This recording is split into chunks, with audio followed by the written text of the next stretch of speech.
invitada de hoy es una mujer con nervios de acero. Se llama Sarah Chase. Fue reportera de guerra durante años. Cubrió la guerra civil de Argelia en los años 90, la guerra de Kosovo, el derrocamiento del Talibán en Afganistán después de los ataques del 11 de septiembre. Y fue este país caótico el que la cautivó. Mientras los extranjeros y los afganos que podían hacerlo huían del país, un país invadido por la violencia, Sarah Chase decidió quedarse y ayudar a reconstruir, ayudar a su gente, ayudar a los militares estadounidenses a hacer mejor su trabajo y tener relaciones con la comunidad que sean más decentes y efectivas y eficientes.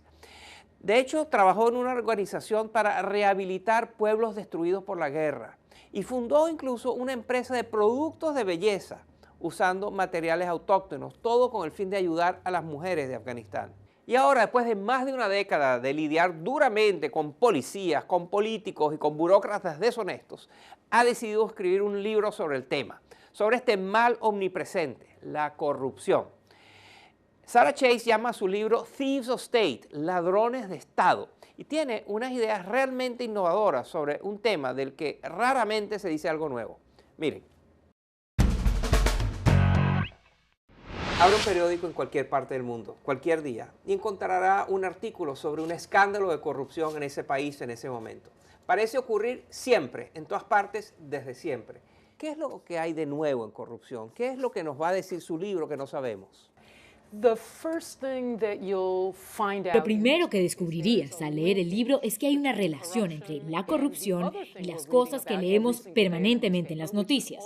Por ejemplo, la crisis de seguridad que estamos viendo en todas partes del mundo, desde el Estado Islámico en Irak hasta la primavera árabe, desde los terroristas en Nigeria hasta las pandillas en Honduras.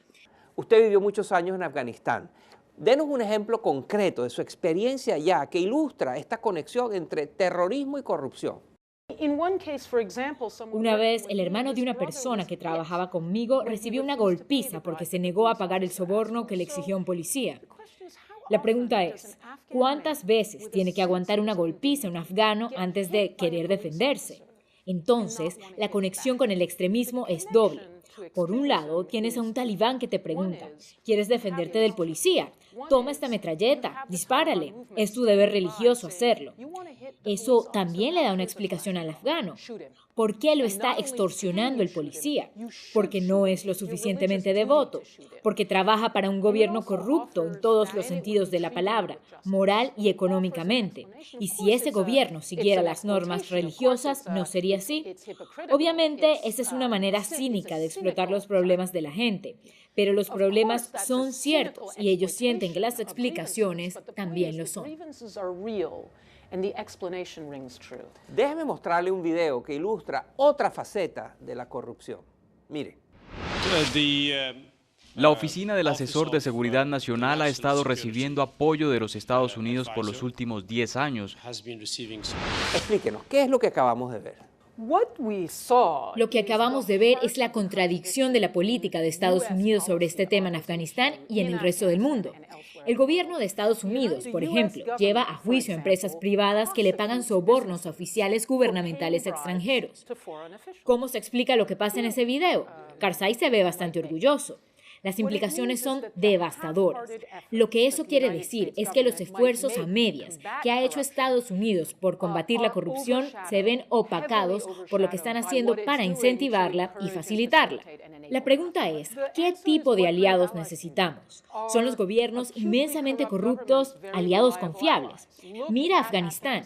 Ese apoyo al gobierno corrupto fue la estrategia durante 12 años. ¿Es Afganistán un aliado confiable? ¿Ha sido útil? Ha reducido la cantidad de extremismo violento en el mundo. Al contrario, al aliarse y asociarse con un gobierno tan corrupto, Estados Unidos daña su propia credibilidad y se vuelve un objetivo militar de los extremistas, porque pueden decir, el motivo por el cual mi gobierno es corrupto es porque está asociado con los Estados Unidos. Pero hay un problema con su argumento, porque el terrorismo como producto de la corrupción es muy específico a ciertas regiones del mundo.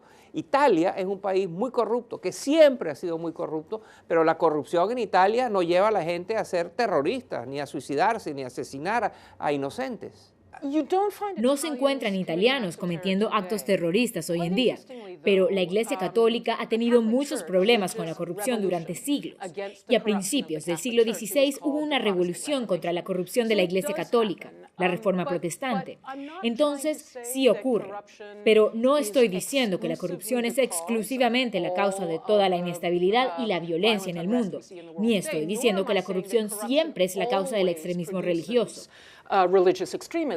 Usted argumenta en el libro que esto ha alcanzado una escala mundial y que está creciendo y que es muy importante. Denos algunos números que ilustren esta globalidad y este tamaño del problema.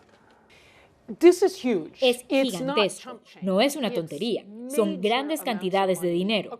Podrían ser 1 millón de millones de dólares al año en flujos financieros ilícitos, y ese estimado no incluye dinero en efectivo. La corrupción es un problema muy fácil de diagnosticar, pero muy difícil de solucionar. ¿Usted tiene algunas ideas, algunas propuestas acerca de qué hacer al respecto? El asunto para mí no es que no haya remedios, es por qué no tenemos el coraje para usar esos remedios.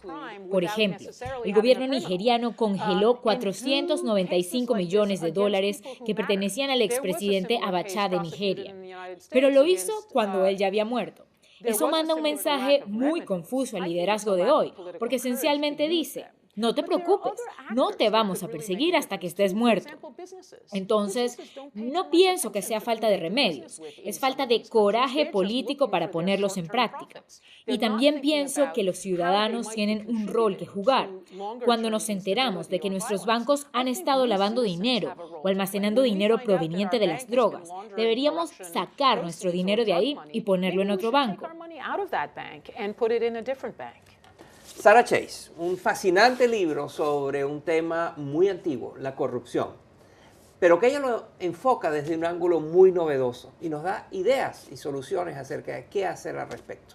Gracias, Sarah. Gracias, Moisés. Y al regreso, la genialidad de la semana. Nos vamos a Arabia Saudita, donde el que una mujer conduzca un auto es considerado un acto de corrupción y degeneración moral. Una cosa peligrosísima. Ya volvemos con nuestra genialidad memorable de la semana. No se lo pierdan.